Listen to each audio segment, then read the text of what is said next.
গত বছরের ৭ই অক্টোবর ইসরায়েলের মূল ভূখণ্ডে হামাসের আক্রমণের পর থেকে গাজায় অভিযান শুরু করে ইসরায়েলি বাহিনী। চলমান যুদ্ধে এ পর্যন্ত প্রায় ৩৭,৫০০ প্রাণহানি হয়েছে অবরুদ্ধ উপত্যকায়। জাতিসংঘ বলছে চলমান হামলায় যুদ্ধাপরাধ ও মানবতাবিরোধী অপরাধ সংঘটিত করেছে ইসরায়েল। একই সঙ্গে গত বছরের ৭ই অক্টোবর ইসরায়েলে চালানো হামলায় যুদ্ধাপরাধ করেছে হামাস। গতকাল জেনেভায় জাতিসংঘের মানবাধিকার পর্ষদের অধিবেশনে এই প্রতিবেদন উত্থাপন করা হয়। ইসরায়েলের বিরুদ্ধে যুদ্ধের কৌশল হিসেবে মানুষকে অভুক্ত রাখা, হত্যা, জোরপূর্বক বাস্তুচ্যুত করা ও যৌন সহিংসতার মতো অভিযোগ আনা হয়েছে।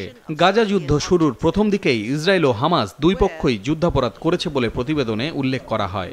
Israel's military operations and attacks in Gaza from 7th October, we conclude that Israeli authorities are responsible for war crimes, crimes against humanity, and violations of international humanitarian and human rights law, including extermination, intentionally directing attacks against civilians and civilian objects, murder or willful killing, using starvation as a method of war, forcible transfer, gender persecution targeting Palestinian men and boys, sexual and gender-based violence amounting to torture and cruel or inhuman treatment.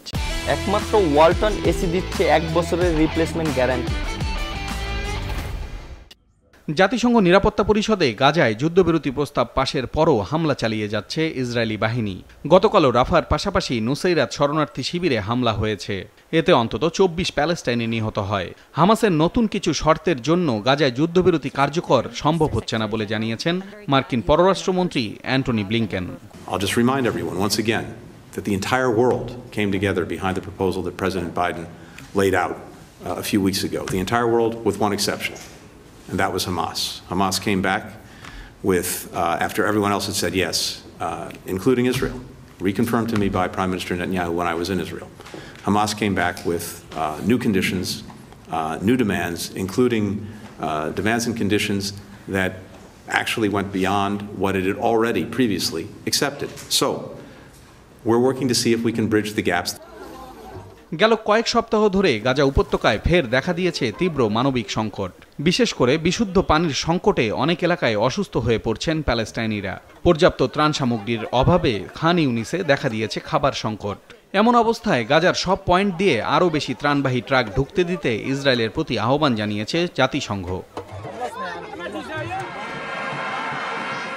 এদিকে গাজায় হামাসের হাতে জিম্মিদের মুক্তির ব্যর্থতার জেরে Netanyahu সরকারের পদত্যাগ দাবিতে জেরুজালেমে বিক্ষোভ অব্যাহত রয়েছে।